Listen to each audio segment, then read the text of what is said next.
Gather round, everybody. Come one, come all. Lucasfilm is threatening us with yet another Star Wars project. So, I guess at Star Wars Celebration, they confirmed that, yes, Sean Levy is directing a Star Wars movie and that it is going to be called Star Wars Starfighter. Now, apparently, there's a game called Star Wars Starfighter, but this apparently has nothing to do with that game. Because I think this game took place during the sequel, or not the sequel, the prequel era. This Star Wars Starfighter actually takes place after the sequel era, which is like the sequel trilogy. Like it takes place after the Rise of Skywalker. So I don't think it's going to be connected to that at all. But anyways, we'll read this Hollywood Reporter article and see what we can gather from the news. The Star Wars feature project that teams Ryan Gosling with director Sean Levy has a name and a release date. Star Wars Starfighter will open May 28th, 2027. That's just 3 weeks after fellow mega Disney title Avengers Secret Wars, which bows May 7th, 2027. Seems like not a great idea. I mean, you would think you would want Secret Wars to have that summer and then have a Star Wars movie out at Christmas. Although maybe Avatar is taking place of the Christmas Disney blockbuster movie. I guess that's possible. Either way, I don't know that you would want these two in the same month. Seems like a bad idea, but hey, who am I to say? Nobody. That's who. The announcement was made at a packed Star Wars Celebration panel in Tokyo at the biennial? The fuck? I think that means like every 2 years. Convention that feats? What are these words? All manner of things related to Jedi, Siths, and other creations from the galaxy far, far away. It's unclear if the title has any connection to the 2001 computer game of the same name. I doubt it, because they take place in completely different eras. The reality is that this script is just so good. It has such a great story with great and original characters, said Gosling from the stage. It's filled with so much heart and adventure, and there just really is not a more perfect filmmaker for this particular story than Sean. So, Sean Levy, he's of course directed things like Deadpool and Wolverine. He also directed Free Guy. You're not supposed to see that. He directed the Adam Project. He's directed episodes of Stranger Things. And probably his best movie is Real Steel. That's a banger. Gonna be honest, Sean Levy doesn't really excite me as a director for Star Wars, only because other than Real Steel, which, mind you, I have not watched since I was a child, I've not watched a movie from this guy that I would say that I love, right? I don't consider him to be a great director. And I think that Star Wars needs a great director, a great filmmaker to come in and make something truly special. I just don't see Sean Levy as a guy that's going to make a special Star Wars movie. I think he can make a fine Star Wars movie. I think he can make a perfectly serviceable Star Wars movie, but is a serviceable Star Wars movie going to save the Star Wars brand? I don't know. I could not even profess to know. After Gosling, wearing a Never Tell Me the Odds Han Solo quote hat, took the stage, a picture flashed on the screen of his childhood Star Wars bedsheets, which were sent in by his mom.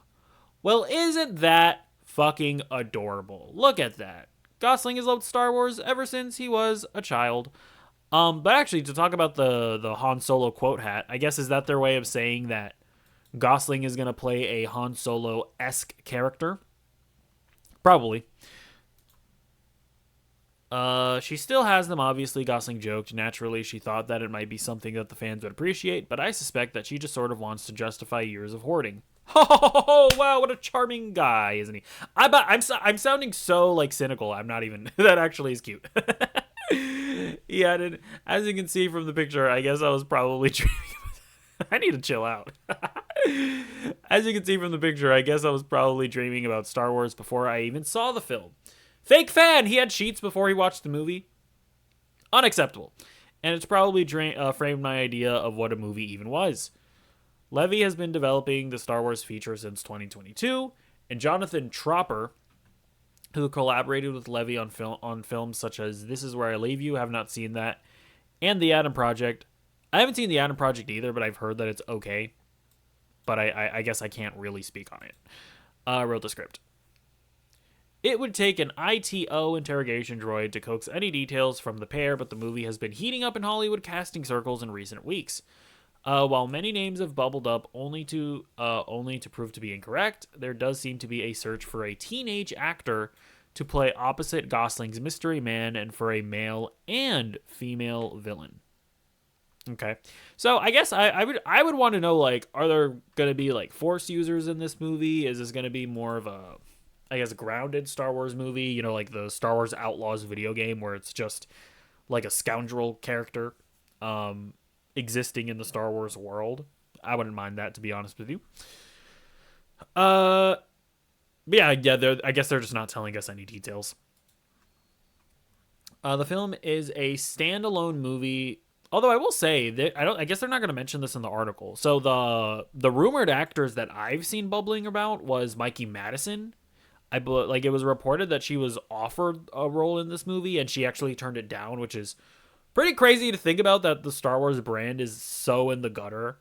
You can blame a lot of things, right? Whether it be just the quality of the movies and how a lot of the Disney Plus shows recently have not been able to find success, or you could credit the fact that Star Wars fans are just absolute troglodyte, insane people that are just gonna harass you until the end of time. Um, but either way, like, it's pretty wacky to think about that. Like an up and coming actress that just won an Oscar wouldn't want to be in a Star Wars movie. That is very emblematic of where Star Wars is right now. But I thought I saw another name, which was Jesse Plemons. So I guess they're just not going to mention that. Is that not confirmed? I'm actually not sure.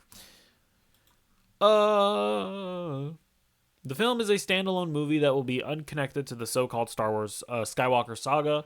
The story is centered on well-established and beloved characters Luke Skywalker and his father. Thank God! I don't want to hear that. I don't want to see Darth Vader or Luke Skywalker ever again for the rest of my life. Like, if you want to talk about how just beaten into the ground these characters are, there was a moment in Star Wars Outlaws, spoiler alert, I guess, where like Darth Vader shows up, and I felt nothing. I genuinely couldn't, like, it actually took me out of the experience. I actually really like Star Wars Outlaws. I think it's a good game. Seeing fucking stupid Darth Vader being like, do you like my Darth Vader impression? I was just like, oh yeah, okay, this is Star Wars, whatever, who cares? Like, I just don't care about these characters anymore.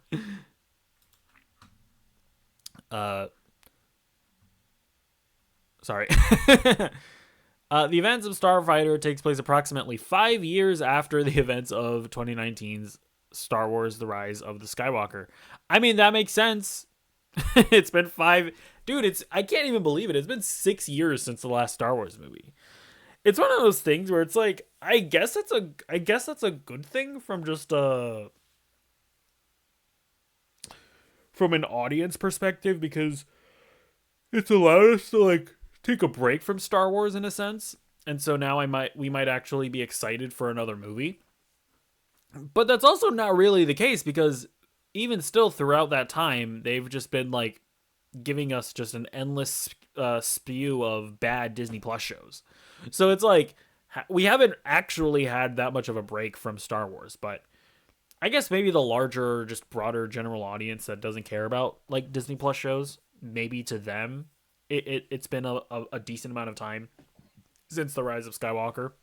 I mean, like, by the way, I don't think that's been a strategic choice from them. I think it's due to Lucasfilm's just complete lack of ability to work with creatives, because they've just been announcing and canceling so many movies throughout that time. This is a standalone. It's not a prequel, not a sequel. It's a new adventure. It's set in a period of time that we haven't seen explored yet, said Levy. He added that production starts this fall. There is high interest in the Levy-Gosling project, as it will be only the second feature made since 2019's Star Wars: The Rise of Skywalker, a movie whose reception threw the Star Wars plans into disarray. The first movie since Skywalker will be The Mandalorian and Grogu, a spin-off based on the popular Disney Plus series The Mandalorian. That movie is in post-production and is scheduled for a May 22nd, 2026 release date. Damn. So I guess it is the case that let me actually verify this. Avatar 3 release date.